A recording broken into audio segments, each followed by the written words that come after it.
Common sense అనేది చాలా ప్రధానమైన అద్భుతమైన ఒక ఆయుధం అండి. చిన్న ఎగ్జాంపుల్ చెప్తాను. అల్లారు ముద్దుగా పెరిగాడండి ఒక రాజు కొడుకు. చాలా ప్రేమగా చూశారు. ఎవరెక్కడంటే బంటులు వచ్చేవారు. కింద నేల మీద కూడా నడకండగా పువ్వుల మీద లేదంటే తివాచల మీద నడిపించేవారు. ఒక వయసు వచ్చిన తర్వాత అస్త్ర శస్త్ర విద్యలు నేర్పుతారండి. చాలా కఠినంగా మారిపోతాడండి అతను. మారిపోయినప్పుడు ఏమవుతుందంటే కొంచెం దూరం వెళ్ళిన తర్వాత యుక్త వయసు వచ్చినప్పుడు యువరాజుగా పట్టాభిషేకమో లేదంటే మరొక బాధ్యత చెప్పాలంటే ముందు దేశాటనికి పంపుతారండి. కామన్ సెన్స్ అక్కడే దాటదు. మీరు ఇంట్లో కూర్చుంటే మీకు కామన్ సెన్స్ రాదు.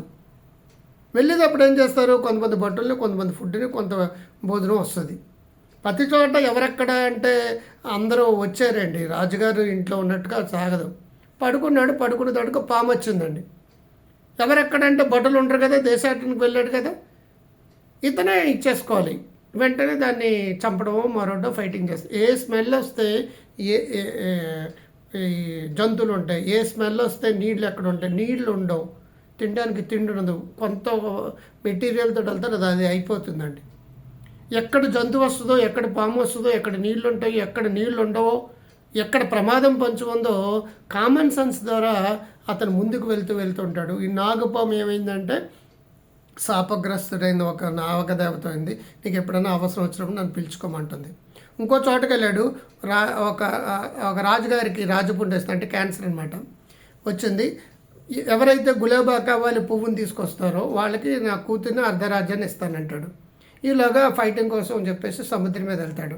అక్కడ మళ్ళా ఇంకొకరితో ఫైటింగ్. ఈలోగా కోరికని వెళ్ళా అంటాడు. నాగదేవత ప్రయత్నిస్తుంది. ఇది ఎవరు అనుకుంటాం, మన పెద్దనాన్న, మన చిన్నదా, మనకు హెల్ప్ చేసినాడు, మన అతిథి అంటాడు. అక్కడ నాగకన్య ఒక పెళ్ళి అయిందండి. ఆల్రెడీ మంత్రి గారి కూతురిని పెళ్లి చేసి ప్రేమించుకున్నాడు. అది ఈలోగా ఆ నాగకన్య నాగరాజు గారి కారణంగా ఆ గులాబా పాకాలు తీసుకొట్టాడు. రాజుగారికి పెడతారు. అది తగ్గిపోతుంది. నాగకన్య ఒక పెళ్ళం, ఈ రాజుగారి పెళ్ళం ఇక్కడ. మంత్రి గారి కూతురు చిన్నప్పటి నుంచి లవ్ చేశాడండి. వీడి ఇంటికి వెళ్ళేటప్పటికి వాళ్ళ అమ్మ నాన్న ఖైదులో పెట్టేసాడు. మంత్రి రాజు అయిపోయి కూర్చున్నాడు. మళ్ళీ అక్కడ ఫైటింగ్. ఫైనల్గా ఏమైంది, మంత్రి గారి కూతురు, నాగకన్య ప్లస్ అర్ధరాజ్యం ఇస్తానన్న గులాబీ పక్కవాలి, అన్నీ కలిపితే 3 పిల్లలు వచ్చారు. ఫైనల్గా 3 రాజ్యాలు వచ్చినాయి. ఇక్కడ ఏమవుతుందంటే ఇక్కడ పిల్లలు మరొకటిని పక్కన పెట్టండి. కామన్ సెన్స్ అనేది రాజుగారి కొడుకుకి డెవలప్ చేయాలంటే దేశాటనికి పంపాలి. మీరు కూడా ఇంట్లో కూర్చుంటే కుదరదండి. ప్రపంచం చూడాలి, ప్రపంచంతో కనెక్ట్ అవ్వాలి. కామన్ సెన్స్ అనేది ఒక ఆయుధం. ఇంగిత జ్ఞానం అంటారు తెలుగులో. మీ పిల్లలు ఇంట్లో కూర్చోకుండా మొబైల్ ఇచ్చేయడం కాదు. గురు హెల్తీ వెల్తీ యాప్ని డాక్టర్ క్రాంతికారి యాప్ని పంపించండి. లైక్ చేయండి.